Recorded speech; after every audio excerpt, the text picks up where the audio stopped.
The film begins in Manchester, England. A jihadist militant appears on television, talking about a planned bombing that will target both the United States and England.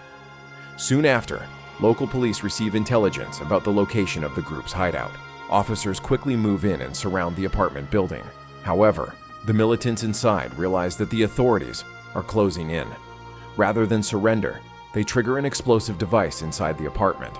The blast kills the militants instantly and also claims the lives of several police officers outside. But this attack is only the beginning. The story then moves to Iraq, where the main character, Roger Ferris, is introduced. Ferris works as an operative for the CIA. His mission is to track down and capture a dangerous terrorist leader named Al-Salim. Ferris receives his instructions from Ed Hoffman, the head of the CIA's Near East Division.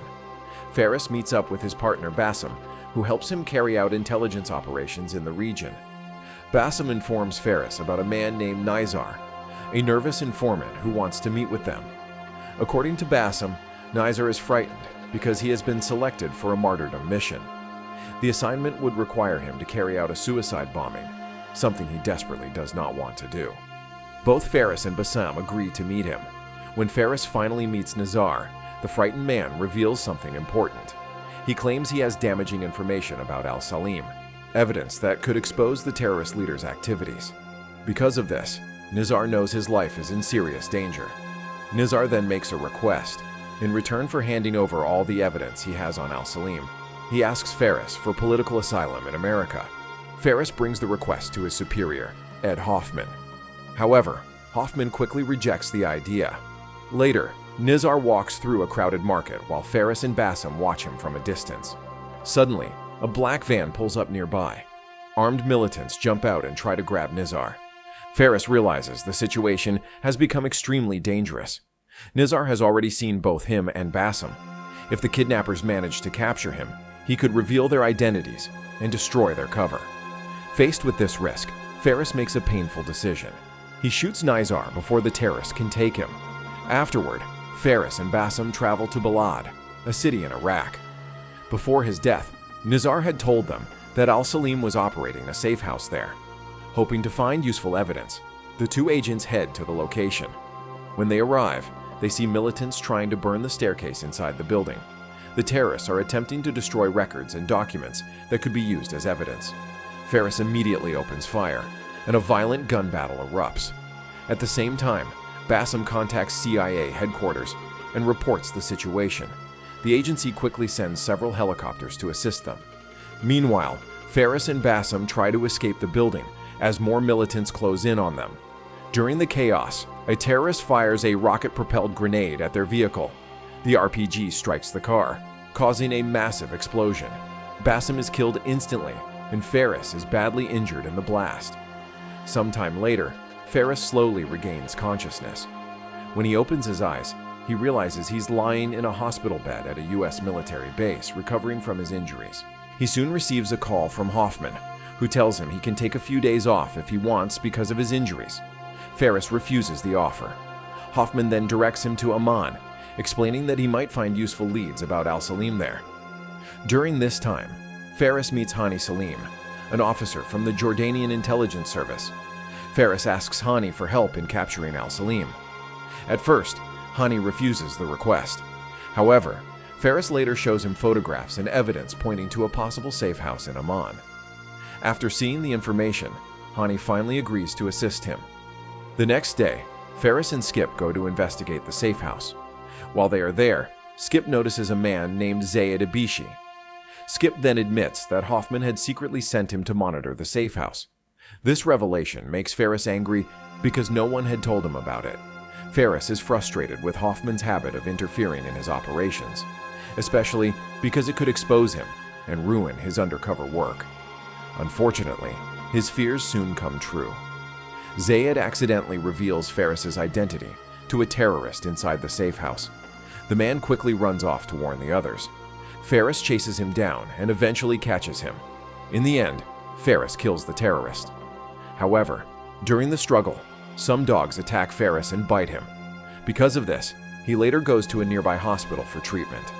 At the hospital, he meets a woman named Aisha. She gives him a dose of a rabies vaccine. Later, Ferris returns to the US Embassy, where he gets into a heated argument with Hoffman over the phone. Ferris makes it very clear that he does not want Hoffman interfering with his mission anymore. Soon after, Hani calls Ferris to his office. When Ferris arrives, he hears a man screaming somewhere inside the building. It turns out that the man screaming is Zayed Ibishi.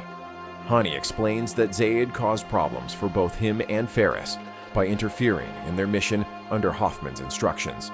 Because of that, Zayed is now being punished for meddling in the operations of Jordanian intelligence. The story then moves to Amsterdam, in the Netherlands. There, a man pulls a piece of paper out of a trash can. Written on the paper is the name of a location. A short time later, a bomb explodes at that exact location, killing a lot of innocent people. In the next scene, Hani and Ferris arrange a meeting with a man named Mustafa Karami. His address was written on the back of the photographs Ferris had previously shown Hani as evidence. Mustafa Karami turns out to be a member of al-Salim's terrorist network. Instead of killing him, Hani offers Karami a deal. In exchange for sparing his life, Karami must remain inside al-Salim's organization and secretly provide information to Hani. Later on, Hoffman arrives in Amman himself, determined to capture al-Salim. After meeting with Ferris, Hoffman goes to meet Hani in his office. During their discussion, Hoffman suggests that they should kidnap Mustafa Karami in order to force information out of him about al-Salim. However, Hani immediately rejects the idea. He explains that Karami does not actually know anything about al-Salim. Instead, he believes Karim could become useful later on. But Hoffman has other ideas. Ignoring both Ferris and Hani's objections, he secretly sends Skip to abduct Karami, hoping that this move will help them learn something about al-Salim. Unfortunately, the plan fails. Skip is unable to capture Karami, and Karami manages to escape.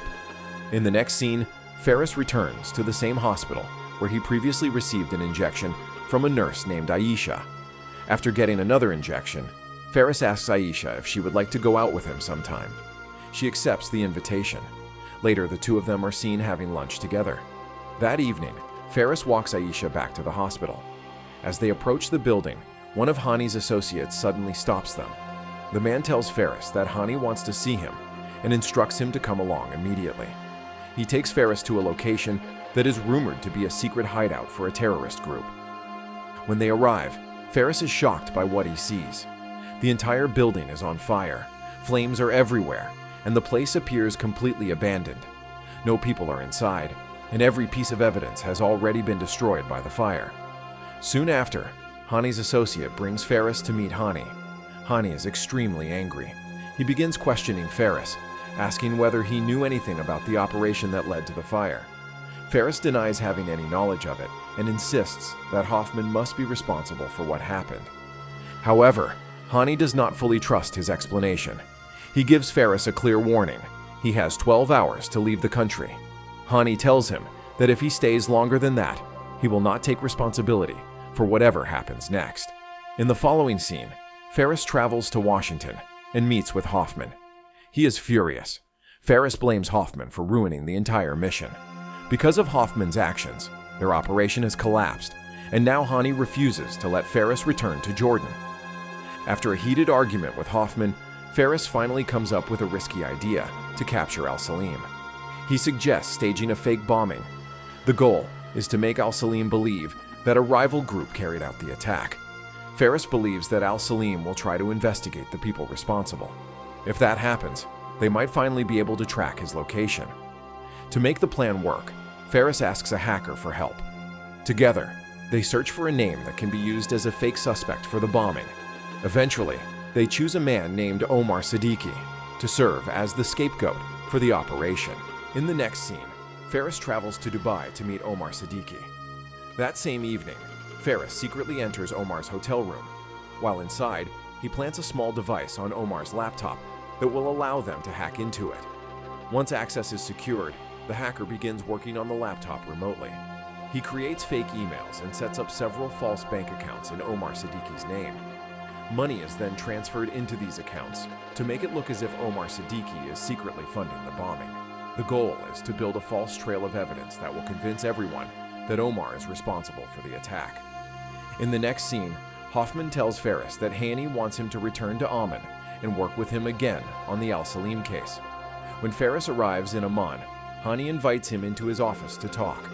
He apologizes for how he behaved before and reminds Ferris that they cannot afford another mistake. Soon after, Ferris goes back to the hospital where he once received injections so he can meet Aisha. She tells him that her family would like to meet him, and Ferris agrees without hesitation. That evening, he visits Aisha and meets her sister, along with her 2 nephews. They all sit down and share dinner together. At the same time, the CIA continues working on their plan to frame Omar Siddiqui for the bombing. To make the story more believable, several fake bodies are placed at a U.S. military base in Turkey, creating the appearance that a real bombing had taken place. News of the supposed attack spreads quickly through television and other media outlets, convincing people that the explosion was real and that the American base had suffered serious damage. When Al Salim sees the report on television, he becomes nervous and immediately orders his followers to track down the person responsible for the bombing. At the same time, Omar Siddiqui discovers the false emails connecting him to the attack. Panicking, he quickly leaves his office and tries to disappear. Ferris later speaks with Hoffman and shares his worries that Al Salim's group might go after Siddiqui. He suggests that Siddiqui should be secretly moved to the United States for protection. Hoffman immediately rejects the idea and refuses to change the plan. Ignoring Hoffman's decision, Ferris decides to protect Siddiqui himself. When he approaches him, Siddiqui immediately recognizes Ferris from their earlier meeting in Dubai. Because he's already terrified, Siddiqui refuses to listen to anything Ferris says and instead tries to run away. During the chaos, Al Salim's followers manage to capture Siddiqui and take him away for questioning.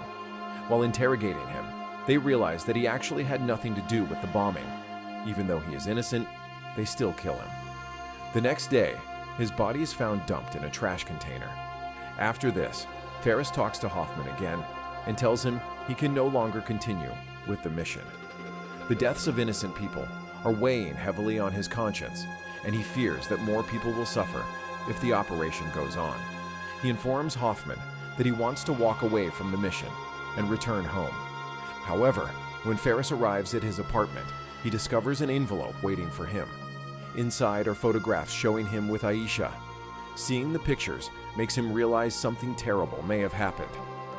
Ferris rushes to Aisha's apartment to check on her, but the place is completely empty.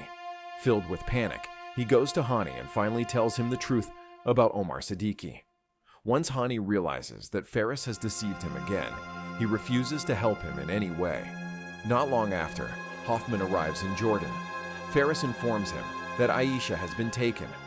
Ferris then calls Aisha's phone and a stranger answers. The man tells Ferris to come to a specific location. Without hesitation, Ferris agrees, offering to trade his own life if it means Aisha will be released safely. A man leads Ferris to a quiet, remote area. At the same time, Hoffman is keeping watch over him using surveillance drones. Suddenly, several cars appear out of nowhere and begin circling around Ferris. As they speed around him, they kick up a huge cloud of dust that blocks the drone's view. Hoffman struggles to see what is happening. Moments later, several men step out of the vehicles and quickly force Ferris into one of the cars. The vehicles then drive off in different directions, scattering across the area. Hoffman is left confused, unable to tell which car Ferris has been taken in. Soon after, Ferris is brought to a terrorist camp. There, he's tied to a chair while everything is recorded on camera. Al Salim eventually walks in. Ferris immediately asks him about Aisha, but Al Salim seems unaware of who she is. The conversation between them becomes tense and confusing. Then Ferris sees Karami among Al Salim's guards and tells Al Salim that a Jordan intelligence agent is hiding among his people. This claim makes Al Salim suspicious, and his men begin torturing Ferris in order to get answers. The torture becomes extremely brutal, and they even break some of his fingers.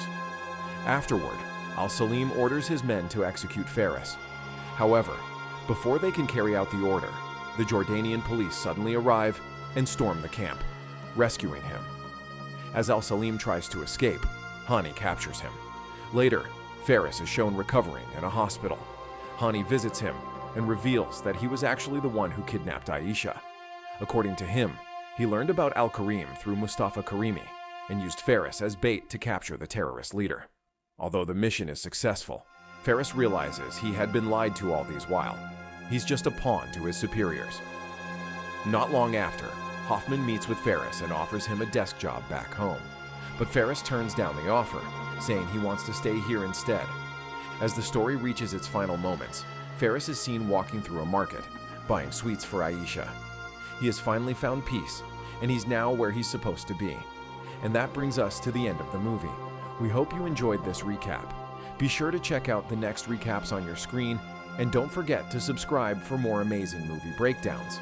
See you in the next video.